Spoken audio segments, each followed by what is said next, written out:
Hello students, welcome to my channel Learn with Parul. As you all know that we already learned about various transmission modes. In today's topic I will explain you various transmission impairment occurs during various transmissions. Let's start. Transmission impairment. Transmission impairment क्या होता है? The signal received में differ from the signal transmitted. इसका क्या मतलब है transmission impairment का? जब आप कोई भी डाटा एक जगह से दूसरी जगह पे भेज रहे हो, वो डाटा एक्चुअल डाटा रिसीव ना हो रिसीवर को, तो इसका क्या मतलब है कि उसमें कोई दिक्कत आ गई है, तो उसे हम क्या बोलते हैं? Transmission impairment. ट्रांसमिशन इम्पेयरमेंट में हम क्या कह सकते हो? और आप जैसे कि मान लो आपने कोई डाटा भेजा, सेंडर ने कोई डाटा भेजा रिसीवर को, ठीक है, वो ड्यू टू एनी रीज़न, किसी भी रीज़न से वो चेंज हो गया, ठीक है। इसका क्या मतलब है? वो एक्चुअल डाटा रिसीवर को रिसीव नहीं आया, तो उसी के बारे में हम पढ़ रहे हैं। उसके फर्दर टाइप्स भी पढ़ेंगे हम कि किस किस वजह से हमारा डाटा बीच में से चेंज हो सकता है, मतलब एक्चुअल डाटा रिसीवर को रिसीव नहीं होगा। द सिग्नल रिसीव्ड में differ from the signal transmitted. वही बात है कि जो सिग्नल ट्रांसमिट हुआ है रिसीवर को, वो एक्चुअल सिग्नल रिसीव नहीं हुआ है। The effect will degrade the signal quality for analog signal and introduce bit error for digital signals. इसका अफेक्ट क्या पड़ेगा? जो सिग्नल एक्चुअल सिग्नल है उसकी क्वालिटी को डिग्रेड कर देगा, मतलब उसके एनालॉग सिग्नल्स की जो क्वालिटी होगी वो तो क्या होगी? डिग्रेड हो जाएगी। और डिजिटल सिग्नल में क्या दिक्कत आएगी? बिट एरर इंट्रोड्यूस हो जाएगा। हमने सिग्नल्स पढ़े थे ना, एनालॉग सिग्नल और डिजिटल सिग्नल। तो इम्पेयरमेंट आने पे इसका क्या इफेक्ट पड़ेगा एनालॉग सिग्नल पे और डिजिटल सिग्नल पे? एनालॉग सिग्नल में जो सिग्नल होगा वो डिग्रेड होगा, मतलब उसकी क्वालिटी क्या हो जाएगी? बहुत कम हो जाएगी। और डिजिटल सिग्नल में क्या होगा? बिट में एरर आ जाएगा। ये बिट एरर्स भी हम पढ़ेंगे आगे, इसमें single bit error, burst error, ये सब आएगा। In the data communication system, analog and digital signals go through the transmission medium. Data communication में हम क्या करते हैं? सारा का सारा डेटा एनालॉग या डिजिटल फॉर्म में एक जगह से दूसरी जगह जाता है with the help of transmission medium. Transmission medium are not ideal. इसका मतलब है फिक्स नहीं होते, ये चेंजेबल होते हैं। इसलिए क्या होता है? सम टाइम इम्परफेक्शंस आ जाती हैं। हो सकता है कि जो मीडियम हम यूज़ कर रहे हैं उसमें कोई दिक्कत आ जाए। तो इसमें दिक्कत आने की वजह से जो आपका एक्चुअल डाटा है वो आपका डाटा नहीं पहुंच पाएगा रिसीवर तक। So the signal send through the transmission medium are also not perfect. पहले क्या है कि जो हम कम्युनिकेशन कर रहे हैं उसमें एनालॉग और डिजिटल सिग्नल दोनों जा रहे हैं। फिर क्या कह रहे हैं हम? ट्रांसमिशन मीडियम हमारा आइडल नहीं है, मतलब फिक्स नहीं है। उसकी वजह से इम्परफेक्शन आ रही है, परफेक्ट डाटा आपका नहीं पहुंच पा रहा है। जो ट्रांसमिशन मीडियम के थ्रू आप सिग्नल्स भेज रहे हो वो परफेक्टली नहीं पहुंच पा रहे हैं। इसी इम्परफेक्शन को हम क्या बोलते हैं? Signal impairment. मतलब जो सिग्नल आप एक्चुअली में भेजना चाहते थे वो सिग्नल आपका रिसीवर तक रिसीव नहीं हुआ है, ठीक है। अब इसके टाइप्स क्या है? इसके फर्दर 3 टाइप्स हैं। एटेन्यूएशन, डिले, डिस्टॉर्शन, या इसे खाली डिस्टॉर्शन भी बोल सकते हो। And third one is noise.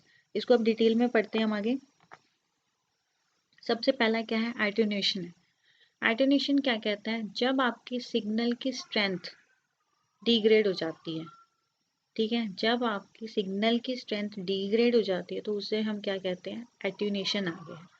The impairment is caused by the strength of the signal that degrade with distance over a transmission link. जैसे जैसे जैसे आपका ट्रांसमिशन लिंक बड़ा होता जाएगा, डिस्टेंस पे होता जाएगा, मतलब डिस्टेंस आपका लार्जर होगा। अगर आपको लार्ज जोग्राफिकल एरिया में डाटा को ट्रांसफ़र करना है तो आपकी सिग्नल की क्वालिटी क्या होगी? डिग्रेड होती जाएगी। तो जब सिग्नल की क्वालिटी डिग्रेड होती है तो कौन सी इम्पेयरमेंट हो जाती है? Attenuation. In simple words, attenuation means loss of energy, कि सिग्नल की जो एनर्जी है वो क्या हो गई है? कम हो गई है। Whenever a signal transmitted through a medium, it loses its energy so that it can overcome by the resistance of the medium. जब हम सिग्नल को ट्रांसमिट कर रहे हैं मीडियम के थ्रू तो उसकी एनर्जी क्या होती है? लॉस हो जाती है। इसको हम ओवरकम कर सकते हैं by the resistance of the medium, कि कितना रेजिस्ट कर रहा है वो मीडियम, ठीक है। कई बार हम सिग्नल्स को with the help of repeaters और एम्पलीफायर भी हम करेक्ट कर सकते हैं। उससे सिग्नल्स क्या होंगे? एम्पलीफाई होंगे या फिर रीजनरेट हो जाएंगे। ये रिपीटर और एम्पलीफायर्स के बारे में हम पढ़ेंगे नेटवर्किंग डिवाइसेस में। That is why a wire carrying electrical signals get warm if not hot after a while. Some of the electrical energy is converted to heat in the signal. देखो अब next line में यही लिखा हुआ है कि amplifier हम use करेंगे to amplify the signal to compensate for their loss, ताकि हमारे सिग्नल लॉस में न, मतलब हमारे सिग्नल लॉस ना हो, हमारा सिग्नल लॉस ना हो, तो हम क्या करेंगे, एम्पलीफायर को यूज करेंगे उन सिग्नल्स को एम्पलीफाई करने के लिए, मतलब करेक्ट करने के लिए, उनकी एनर्जी को पहले की तरह रखने के लिए। ठीक है। अब हमारा क्या होता है, जब भी हम सिग्नल की स्ट्रेंथ को मेजर करते हैं तो किस फॉर्म में करते हैं, डीबी की फॉर्म में, मींस डेसिबल की फॉर्म में। जैसे हर एक चीज़ की एक यूनिट होती है, ऐसे ही सिग्नल्स के भी लिए भी क्या यूनिट डिफाइन हुई है, डेसिबल, जिसका फॉर्मूला क्या है, 10 log 10 P2/P1। ठीक है। Power of signal two and power of the original signal and power of the attenuated signal. ठीक है, कि एक्चुअल पावर आपकी क्या थी, P1 में आएगी, और जो एटीन्यूट सिग्नल के एटीन्यूट होने के बाद जो पावर आएगी वो किस में आएगी, P2 के अंदर आएगी। अब ये देखो डायग्राम में, देखो ओरिजिनल सिग्नल कैसे है आपका, फिर एटीन्यूटेड सिग्नल में क्या हुआ, एक पॉइंट के टाइम पे ये जो आपका ओरिजिनल सिग्नल था इसने एनर्जी लॉस करी और एम्पलीफाइड सिग्नल आपका वापस से जनरेट हो गया। समझ में आ गया। एम्पलीफायर के थ्रू आपने उसी सिग्नल को, ओरिजिनल सिग्नल को वैसे का वैसे ही कर दिया। अगर आपका एम्पलीफायर बीच में नहीं लगा हुआ होता तो आपका सिग्नल क्या हो जाता, एटीन्यूट हो जाता, ओरिजिनल सिग्नल की शेप क्या हो जा रही थी, चेंज हो रहा था। ठीक है। अब नेक्स्ट आपका आता है distortion. If a signal changes it's form और शेप, अगर सिग्नल की शेप ही चेंज हो जाए तो वो आपका क्या कहलाएगा, डिस्टॉर्शन कहलाएगा। अब क्या होता है, सिग्नल्स के अंदर मल्टीपल फ्रीक्वेंसी होती है, जैसे ही मल्टीपल फ्रीक्वेंसी होती है उससे सिंगल सिग्नल बनता है, उसे हम क्या बोलते हैं, कंपोजिट सिग्नल बोलते हैं। Distortion occurs in this composite signals. Distortion mostly occur होता है आपका किस में, कंपोजिट सिग्नल्स में। मतलब जब कंबाइंड होती है बहुत सारी फ्रीक्वेंसी तो एक सिंगल सिग्नल बनाती है, और ये डिस्टॉर्शन ऑकर किस में ही होता है, कंपोजिट सिग्नल्स के अंदर। ठीक है। एटोन्यूएशन में हमने क्या पढ़ा था, लॉस ऑफ एनर्जी। डिस्टॉर्शन में क्या होता है आपका, शेप या फॉर्म में ही चेंज आ जाता है। Each signal component has its own propagation speed in the transmission medium, due to which it has its own delay in reaching the final destination. अब आप देखो, कोई दो स्टूडेंट्स हैं, ठीक है, आपको यहाँ से दिल्ली जाना है, ठीक है, हिसार से आपको दिल्ली जाना है या हरियाणा से दिल्ली जाना है, जैसे भी आप लगा लो, तो हम अलग अलग रूट डिफाइन करते हैं। एक तो हम वाया रोहतक होके भी जा सकते हैं या फिर हम झज्जर होके भी जा सकते हैं। तो कुछ लोग क्या करते हैं, लॉन्गेस्ट रूट फाइंड आउट करते हैं, कुछ लोग स्मॉलेस्ट रूट फाइंड आउट करते हैं। ऐसे ही सिग्नल के बारे में, जब जो सिग्नल होते हैं उनकी खुद की अपनी प्रोपेगेशन स्पीड होती है। ठीक है। जैसे ही वो डेस्टिनेशन पे पहुंचेंगे, सबका अलग अलग टाइम है डेस्टिनेशन पे पहुंचने का। अब कुछ लोग शॉर्टेस्ट पाथ लेंगे, कुछ लोग लॉन्गेस्ट पाथ लेंगे, तो उसमें क्या होगा, खुद से ही डिले आता है। जो लोग शॉर्टेस्ट पाथ लेंगे या स्पीड फास्टर जाएंगे उनका डिले कम होगा, और जो स्पीड धीरे से जाएंगे और लॉन्गेस्ट पाथ लेंगे उनका डिले क्या होगा, ज़्यादा होगा। इसलिए उनके खुद के ऊपर डिपेंड करता है, उनकी खुद की प्रोपेगेशन स्पीड पे डिपेंड करता है। If the delay is not exactly the same, as it may also create a difference in the phase of the signal, this means that the phase of the signal at the sender is not an। हाँ, ये क्या कह रहा है, अगर जो आपका delay है वो एग्जैक्टली सेम नहीं है जो आपने क्रिएट किया था उसके अकॉर्डिंग, मतलब जो आपका सेंडर साइड पे फेज था वो नहीं है सेम एज जो रिसीवर साइड पे है उस पे, तो इसका क्या मतलब है कि वो जो डिले आपका आया है दो फेजेस के बीच में वो सेम नहीं है, तो उसमें हमारा क्या आ जाएगा, डिस्टॉर्शन आ जाएगा, उसकी शेप क्या हो जाएगी, चेंज हो जाएगी। अब बेसिकली छोटा मोटा याद रखने के लिए इसको ऐसे ही याद रखें कि जो एटेन्यूएशन होती है आपकी, उसमें क्या होता है, आपका सिग्नल की स्ट्रेंथ कम हो जाती है, सिग्नल की क्वालिटी कम हो जाती है, और डिस्टॉर्शन के अंदर आपकी सिग्नल की शेप चेंज हो जाती है। ये देखो डिस्टॉर्शन के अंदर अब कंपोजिट सिग्नल हमने भेजा सेंडर साइड पे, और रिसीवर साइड पे देखो उस कंपोजिट सिग्नल की क्या हो गया है, शेप ही चेंज हो गई है, तो ये क्या कहलाएगा, डिस्टोर्शन कहलाएगा। Third and last one is noise, the random and unwanted signal that mix up with the original signal is called noise. अब आपको इसका डेली लाइफ का एक एग्जांपल देती हूँ। जैसे कि आप लोग एग्ज़ाम दे रहे हो, ठीक है, और आउटसाइड में आपके म्यूज़िक, किसी की शादी हो रही है और बहुत तेज़ म्यूज़िक बज रहा है, तो आप डिस्ट्रैक्ट हो जाओगे ना अपने एग्ज़ाम को देते हुए। तो वही चीज़ होती है इसके अंदर, कोई भी अनवांटेड सिग्नल आ जाए, कोई भी अनवांटेड साउंड आ जाए आपकी ओरिजिनल के साथ, तो वो क्या कहलाएगी? नॉइस कहलाएगी।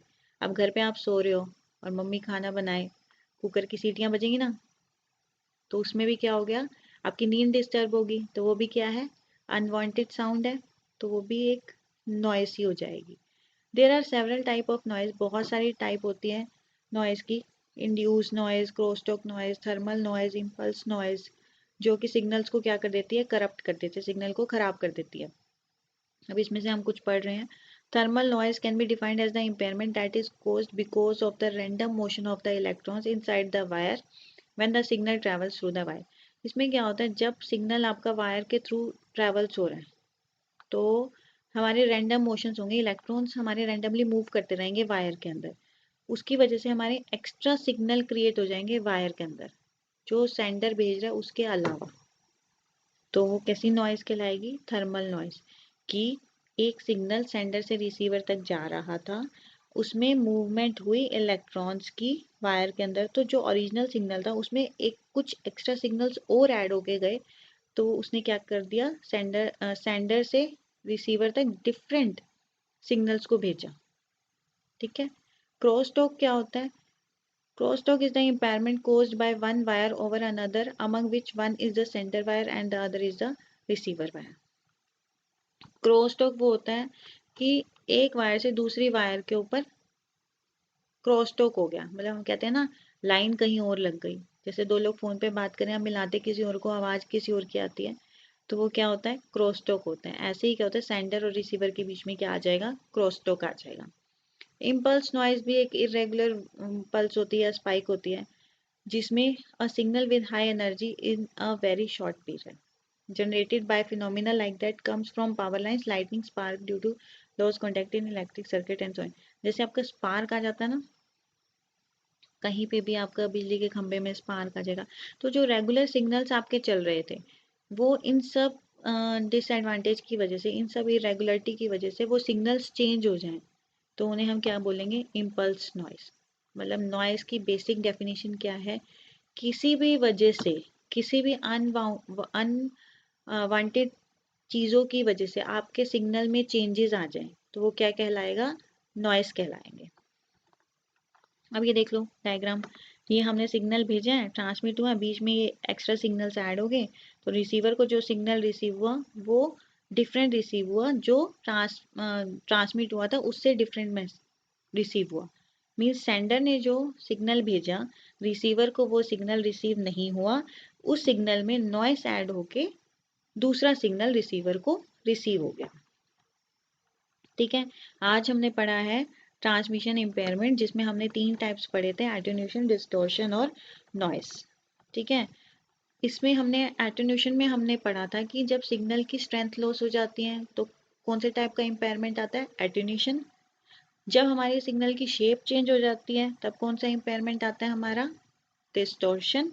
और कोई भी अनवांटेड साउंड आपकी ऐड हो जाए या अनवांटेड सिग्नल आपका ऐड हो जाए, तो कौन सा इम्पेयरमेंट होता है? नॉइस। ये आपका टॉपिक ट्रांसमिशन इम्पेयरमेंट भी यहाँ पर खत्म हो गया। ठीक है। Thank you.